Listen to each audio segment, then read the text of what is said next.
Hello everyone, and welcome again to part 4 of my audio journey review. And this time we are reviewing the Yamaha RX-A2030, and I got this amplifier approximately 6 months after I got the Paradigm Studio monitor, sorry, the Paradigm monitor number 9. I want to experience the full bass response of the Paradigm. So I purchased this amplifier and thinking this is because it's a big amplifier with a lot of input and output, it should be the best, right?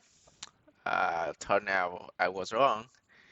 I only use 2 channel, and so this amplifier is like 7.1 channel, and I really don't need that much channel for my own musical enjoyment. So the other connection is just a waste. I only need a pair of RCA input and four speaker binding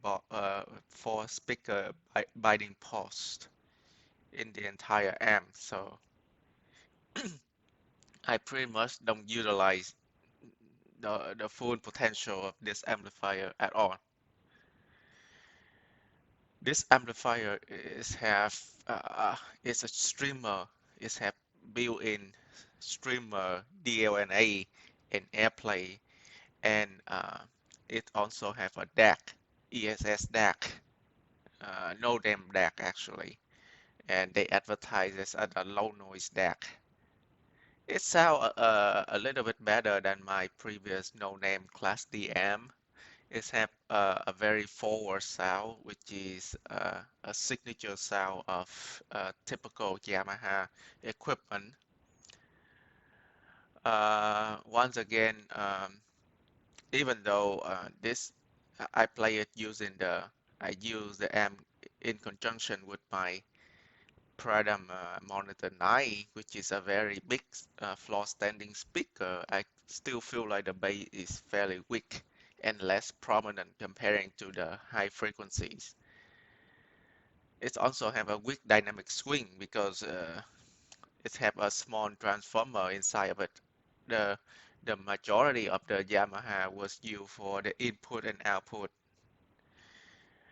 which is the majority of space would use for that purpose, for input output purposes. So they have very little space and money to have to put into the transformer and capacitor. So the Yamaha have a weak dynamic swing.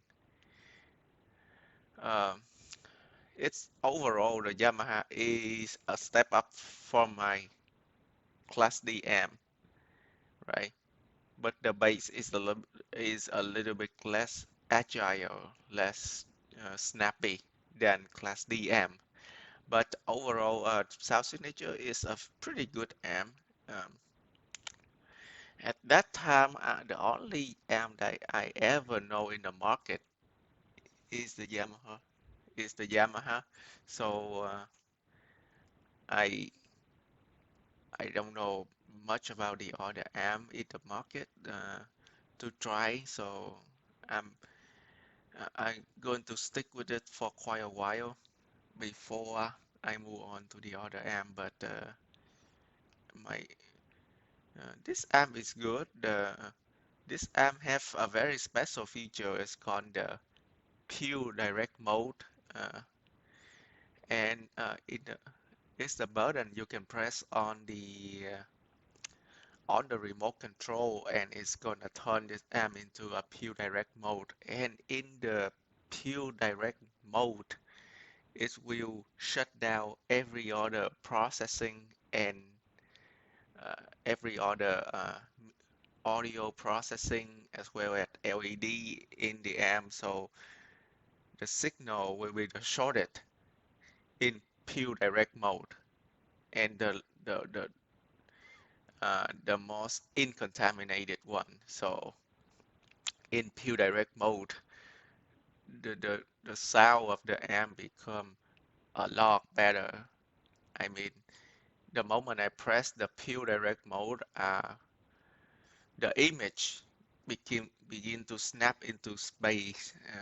The center image become very focused, and the sound stage begin to open up quite a lot. And also I experience a little bit of depth in the sound stage.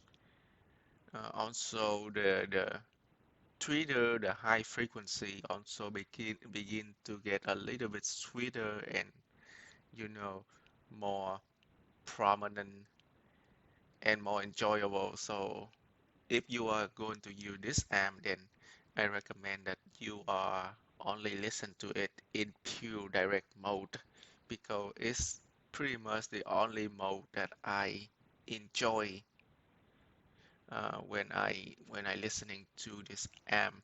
But rather than that, it's a very average amp. It doesn't have um a lot of uh, musicality to it. It's have a lot of processing.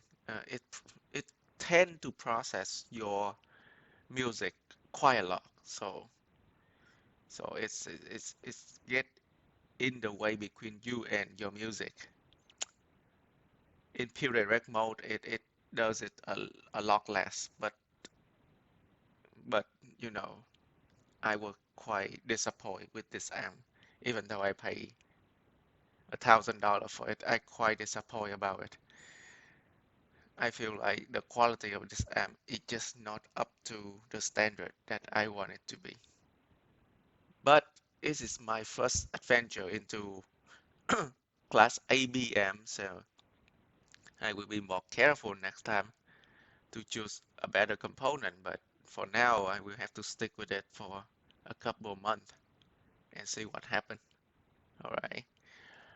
Uh, we will continue with part number 5, where when in part number 5, I will show you the next equipment that I have, an upgrade to this Yamaha. So stay tuned for the new video.